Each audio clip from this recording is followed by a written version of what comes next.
Emmerdale spoilers, cancer bombshell, farm death fears and hospital dash. This upcoming week on Emmerdale will see things take a shocking turn for Kane Dingle, played by Jeff Hordley, and his illicit car thefts.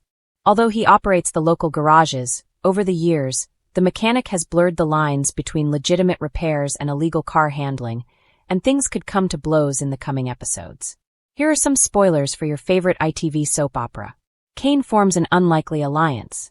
After Kane and Sarah Sugden, Katie Hill, stole Joe Tate's, Ned Porteous, car, Joe wants to seek revenge and tasks Graham Foster, Andrew Scarborough, with the job. This leaves Kim Tate, Claire King, resentful over Graham's attempt to reconcile with Joe. Meanwhile, at the farm, Kane is stressed about his finances and secretly battling cancer. Although Sarah is keen to get nicking more cars, Kane is reluctant. Meanwhile, as Graham sneaks into the house to retrieve the DeLorean car keys, and he spots Kane's oncology letter and is caught red-handed. Surprisingly, Graham easily overpowers an exhausted Kane. Graham later returns the car to Joe, who is lying, claiming that joyriders were to blame, leaving Kim suspicious. Graham then returns to visit Kane, revealing he knows about the cancer, urging him to tell his wife, Moira Dingle, Natalie J. Robb, and focus on his health instead of fighting the Tates. Kim then sees the two men share a handshake of mutual respect, and concludes that they're in cahoots.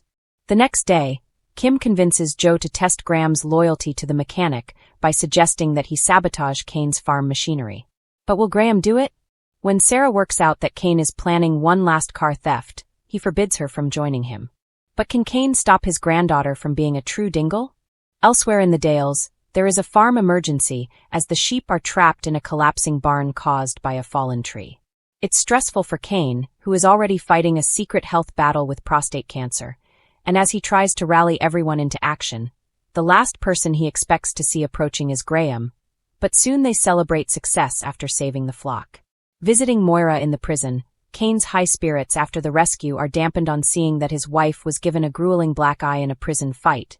But after a resolute Moira reminds him she's a born fighter, we see his visit has given her fresh hope. Ensure our latest showbiz headlines always appear at the top of your Google search by making us a preferred source. Ray's funeral causes demons to re-emerge. Ray Walters, Joe Absalom, burial is impending, and he has left Dylan Penders, Fred Kettle, with complicated feelings about the dead drug lord. Laurel Thomas's Charlotte Bellamy. Conscience won't allow Ray to be buried with no one at the service, and she asks Charles Anderson, Kevin Matherin, to attend on behalf of her.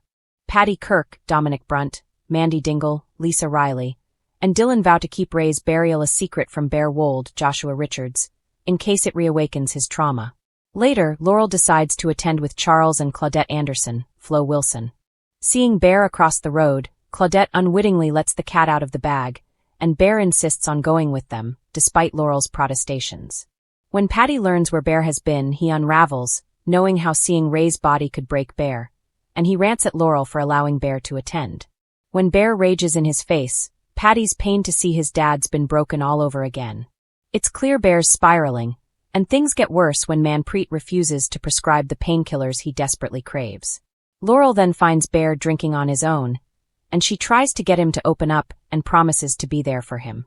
Meanwhile, Arthur Thomas, Alfie Clark, struggles to learn that Laurel went to Ray's burial, and although Laurel tries to be understanding of Arthur's anger, a tense standoff ends with Arthur accidentally pushing her down the stairs. With Laurel in the hospital, will his secret be exposed? Distressed and craving his sleeping pills, Bear takes himself to the hospital with a cut hand. But will he get the help he needs?